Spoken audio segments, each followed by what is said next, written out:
The Tower of London, a fortress of grey stone, echoes with final footsteps of the condemned.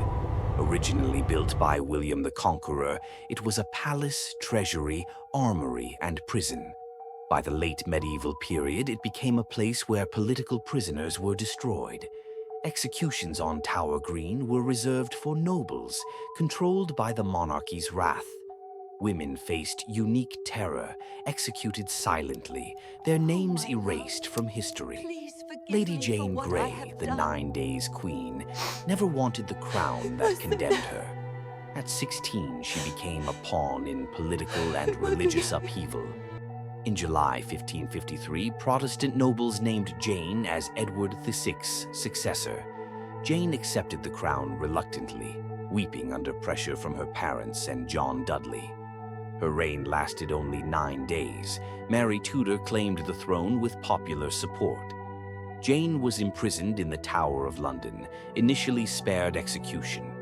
Thomas Wyatt's rebellion in 1554 changed her fate. She posed a threat to Mary.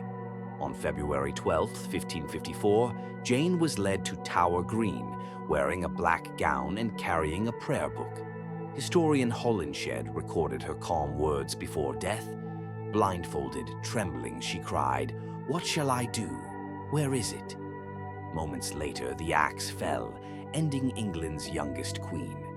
Jane died not for her crimes, but for the ambitions of men and dynastic collision. Her death revealed how innocence could be consumed by the Tower's ruthless justice. Margaret Pole, Countess of Salisbury, outlasted kings but met a disturbing death in the Tower. Daughter of George, Duke of Clarence, she was a threat to Henry VIII. Margaret was arrested without trial and held in the Tower. After 2 years of imprisonment on May 27, 1541, she was led to Tower Green. Her execution was chaotic and brutal. She refused to lay her head on the block. The inexperienced executioner missed repeatedly, shocking even her enemies. Margaret's grave in the chapel of St. Peter ad Vincula remains unmarked by grandeur. Her execution wasn't justice, it was a calculated warning to others. Anne Askew, a gentlewoman and scholar, faced a fate unlike any other. She was a martyr for her Protestant faith, burned alive at the Tower. Born in 1521, Anne was educated and committed to reading scripture. She embraced Protestant teachings at a time of religious upheaval. Married against her will to a Catholic, she refused to conform. In 1545, she was arrested for distributing banned Protestant texts. Questioned and released, her reprieve was brief. In 1546, she was again in custody under Thomas Wriothesley and Sir Richard Rich. They tortured her on the rack, leaving her unable to stand or walk. She was carried to her execution in a chair on July 16, 1546. At Smithfield, she was tied to the stake, remaining silent as the flames rose. A bag of gunpowder was fastened to her body to hasten death. Anne Askew died for reading scripture and refusing to deny her beliefs. She left behind the examinations, making her one of the earliest known female authors in English. Catherine Howard, barely a child, became queen, yet entered the Tower as a condemned traitor. Her crime? Adultery. Her punishment? Death by beheading. She was a cousin of Anne Boleyn and part of the powerful Howard family. Raised under the Dowager Duchess of Norfolk, she received little education or moral guidance. By 1540, she caught Henry VIII's attention and became his 5th wife. Henry called her his rose without a thorn, yet danger lurked behind praise. Allegations arose that she resumed relations with Thomas Culpeper. Henry's affection turned to fury, and Catherine was arrested and imprisoned in the Tower. She was never granted a formal trial. Under interrogation, she confessed to past indiscretions, but denied adultery during her queenship. Her fate was sealed. On February 13, 1542, she was taken to Tower Green. She practiced laying her head on the block the night before. According to chroniclers, she may have said, "I die a queen, but I would rather die the wife of Culpeper. Catherine's body was buried near Anne Boleyn in the chapel of St. Peter ad Vincula. In the shadows of the tower, justice was about power, fear, and control. Jane Grey, Margaret Pole, Anne Askew, and Catherine Howard reveal a monarchy willing to sacrifice youth and innocence. Each woman's death echoed beyond her final breath, shaping English history. Executions were not merely about guilt, but demonstrating the crown's dominance. How did these executions redefine the balance between crown and conscience? Anne Askew wrote before her death, "I would rather read 5 lines of the Bible than hear 5 masses in the church." The Tower of London, once a royal fortress, became a stage of death. Originally constructed by William the Conqueror, it symbolized power and intimidation. It served as palace, treasury, armory, and prison. By the late medieval period, it had become something darker. Political prisoners were brought here to be destroyed in view of the crown's wrath. Executions on Tower Green were rare, reserved for high-status individuals. Women, in particular, faced unique terror within these walls. High-born ladies accused of treason, adultery, or heresy faced silent judgment. They awaited not just death, but erasure from power, history, or faith. Lady Jane Grey, the 9 Days Queen, never desired the crown that condemned her. At just 16, she became a pawn in political ambition and religious upheaval.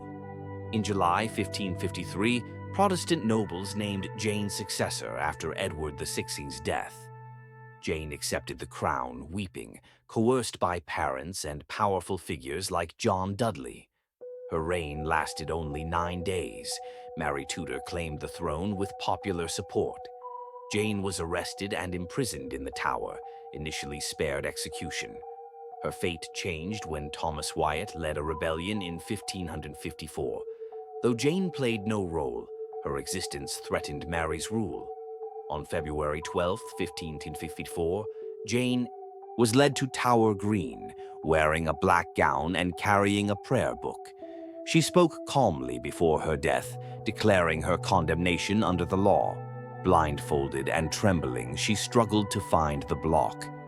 Moments later, the axe fell, and England's youngest queen was gone.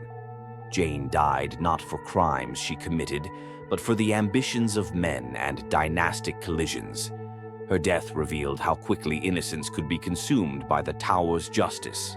Margaret Pole, Countess of Salisbury, met one of the most disturbing deaths within the Tower.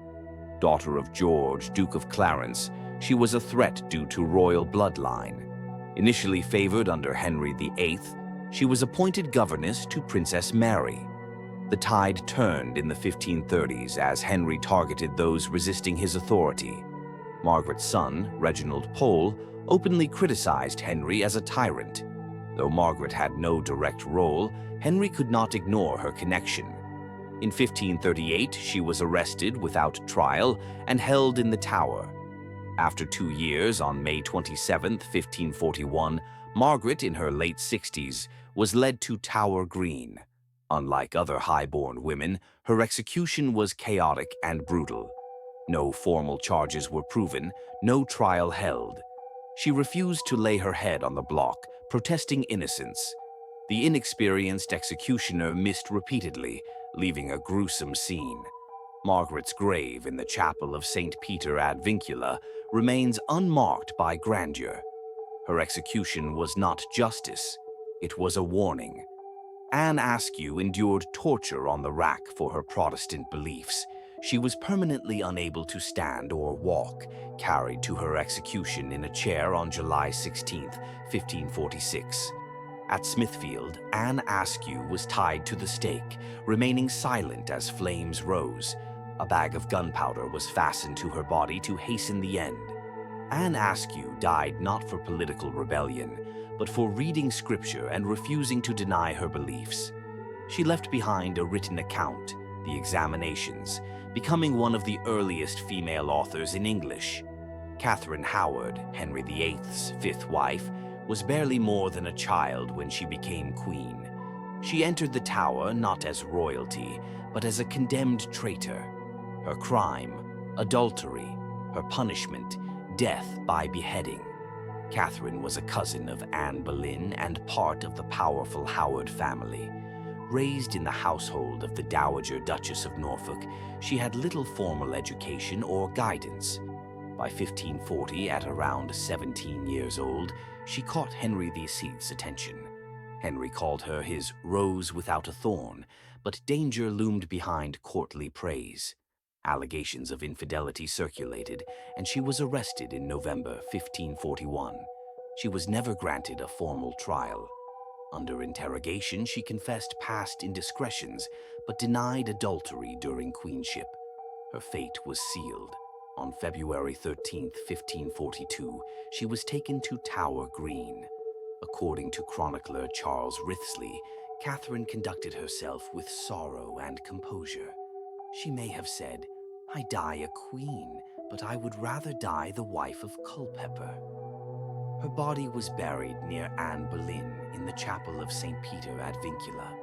In the shadows of the tower, justice was never merely about guilt, it was about power, fear, and control.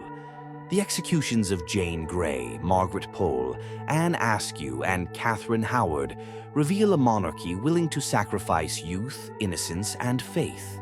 Each death echoed beyond her final breath, shaping English history and exposing the brutal cost of authority unbound. How did these executions redefine the balance between crown and conscience? And what do they reveal about how power treats the powerless? As Anne Askew wrote before she burned, "I would rather read 5 lines of the Bible than hear 5 masses in the church." Silence and fire were weapons used to enforce control, leaving no room for dissent. Each execution carried a message. Power was absolute, mercy selective. The stories of these women reveal the intersection of politics, religion, and gender in Tudor England. They were young, old, learned, and innocent, yet none were spared when threatened the crown. The Tower of London was more than a prison. It was a stage for power, fear, and obedience. History remembers the names, but their stories tell of courage, faith, and the cost of tyranny. Power may endure, but the echoes of their courage remain, challenging history to remember.